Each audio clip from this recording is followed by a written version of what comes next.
Today I want to share a way to give your home an upgrade, an easy, affordable way to give your space that facelift that you really feel it needs.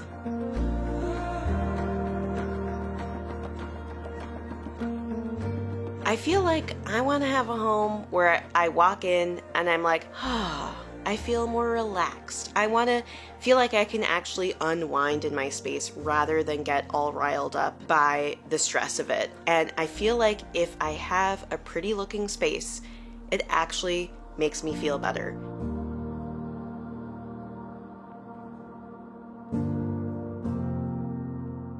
And so I have a strategy for you, but to explain it, let's go back to thinking about where we want to be, where we want to get with our homes. And what I often think of is a nice, fresh hotel room or a really nice Airbnb or VRBO where I walk in and I sometimes audibly sigh. I'm like, oh, this is so nice. This is so much better than being at home where I'm dealing with a bunch of chaos and I don't like being in my space. Why is it that I suddenly feel so much better in this fresh, beautifully designed space? What is it about the design and what they do for those types of spaces that is working that I'm just not getting? And what I've realized in recent years is that what those spaces have that I did not was a very clear vision or style for the space. So being very restrained. It was more about what wasn't in the space than about what was in the space. So basically every item that's in that nice hotel room is carefully curated and picked out specifically for that space.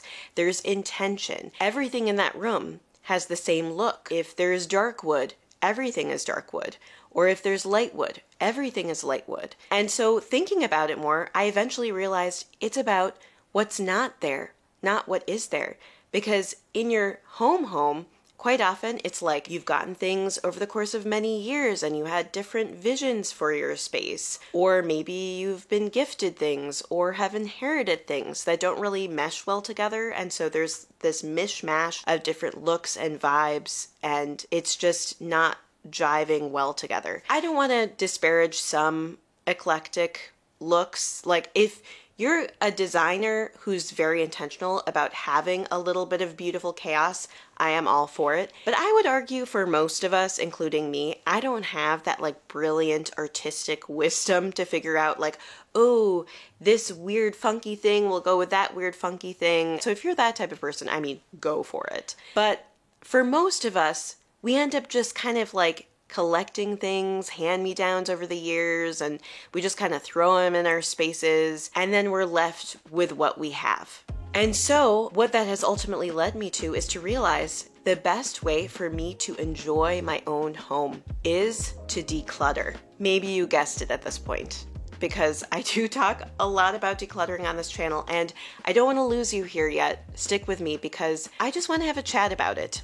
I think that sometimes going back to basics and reminding yourself of the simple strategies that are effective is so much more important than watching a bunch of videos on this very like niche way to make your home look good, or those lists of like 20 things to give your home a facelift that are about buying new things. I honestly think those strategies can be so misleading. Yes, it's nice to have curtains to the floor, and yes, it's nice to have items in odd numbers or whatever those rules are. Like, sure, that's great. But I think most of us, we need to go back to basics. At least that has been the case for me. It's like, I don't want to take those deep design pieces of advice before I just get rid of the excess, because it's actually the excess that's making the space feel chaotic and unpleasant to be in. And the reality is that most of us, at least here in the US, are dealing with way too much stuff culturally. We get all these ads telling us we need this or that. We have now Instagram and all these apps shooting all these images of the most beautiful spaces. And when we see a little object and a link to a product, we're like, oh, maybe if I get this product, it will solve all my problems. It will make my space finally feel cool, finally like that place that I want to be. And then we buy that thing, we bring it home, and it eventually fades into the background. We zone it out, we don't notice it, But also we've added actually more chaos because that item doesn't go with the other stuff in the space. It's a different style entirely.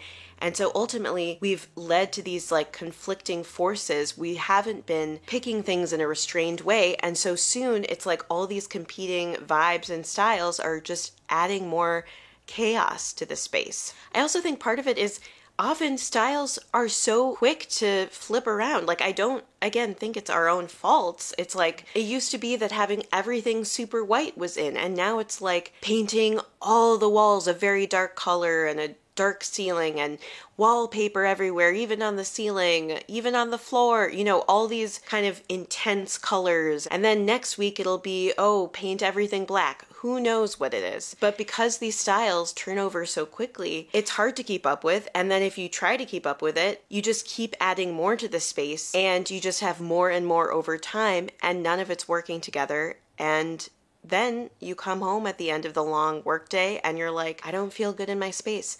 And so I actually think if we forget the over idealized ideal that we see on Instagram, like forget that for a second and just go back to what you already have in your home and take the time to declutter a space that you spend a lot of time, you'll actually find that you're more proud of your space, that you enjoy your space more than if you had bought that extra product or item. And also your bank account will feel better because you didn't buy anything.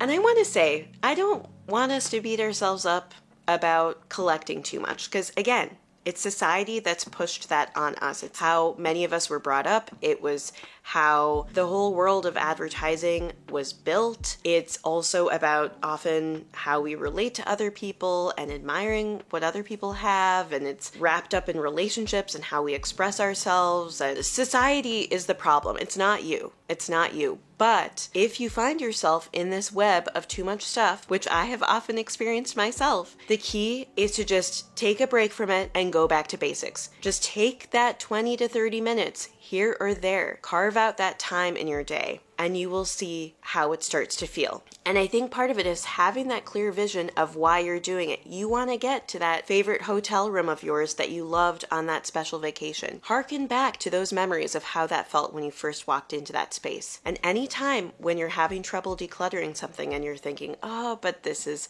meaningful or this is pretty on its own or whatever, remember back to what you're going for and remember back to how this could actually make your life easier. How then cleaning up is easier. You don't have as much stuff that you have to dust or take care of or fix if it breaks. Everything is just that much easier. And that will guide you through the declutter.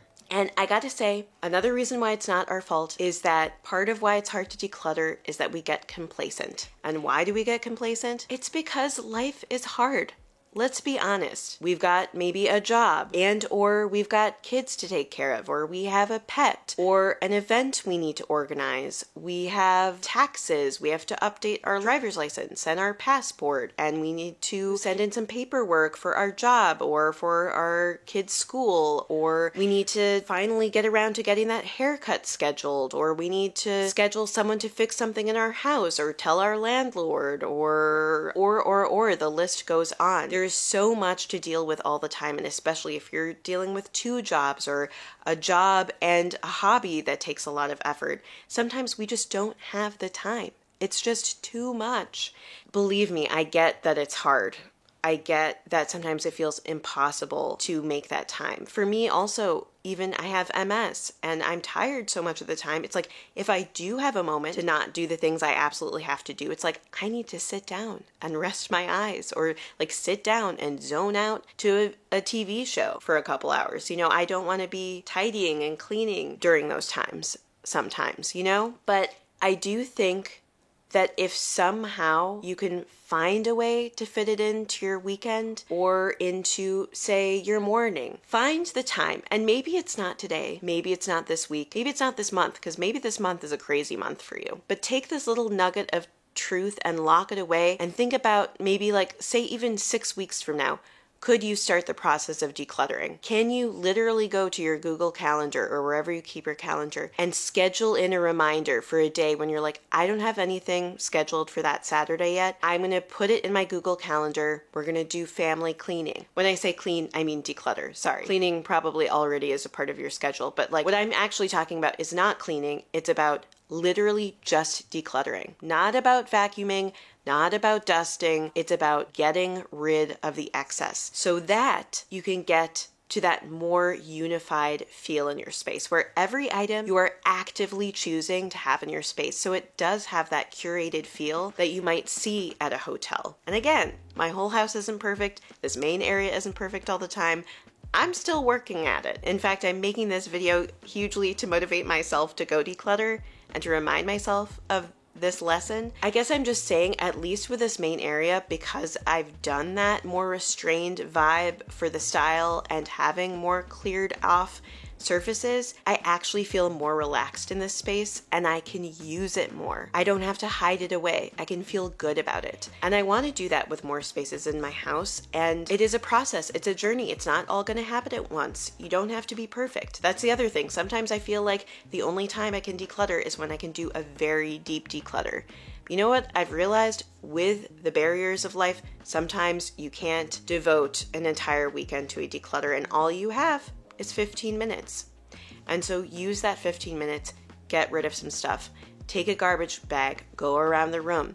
Take a bin that you'll take to give away or a paper bag that you'll bring to Goodwill. If you have a roommate or a family that you're living with, get them in on it. And part of it might be thinking also about what is the style that you like? What are the rooms that you're drawn to online or in person? Where do you feel most at peace? Have that clear picture in your head, and then when you're coming across belonging, ask yourself, does this item fit in with that picture or not? And if it doesn't fit in, declutter it. Because just remember what you're doing it all for. It's so that you can have a home that serves you. A home that serves you and that you aren't serving. You want to make your home easier, more pleasant to be in. The best thing is simply to get rid of stuff. Carve out some time in that space where you spend the most time, maybe the kitchen if you like to cook, maybe the desk that you work at each day, or the couch you work at each day, the living room where you have family over. Find that spot where you spend that time, do some decluttering, and you'll feel that honest to God, wonderful feeling, almost like a high of having less and enjoying your space. Anyway, I hope this was helpful. Also, if you're new here, hi, I'm Aylin. Thanks for dropping by this video. If you enjoyed this video and you want to see more videos sort of like this, hit the subscribe button below. Also, if you're somebody who watches my videos on occasion and you aren't subscribed, please just subscribe because it truly is a wonderful way to support the channel. I'd really appreciate it if you take that moment to do it. And also hit the thumbs up button. It's a great way to help support the channel and get the video out to more people. Thank you so much for spending this little bit of time with me, and I hope you have a wonderful rest of your day. Bye.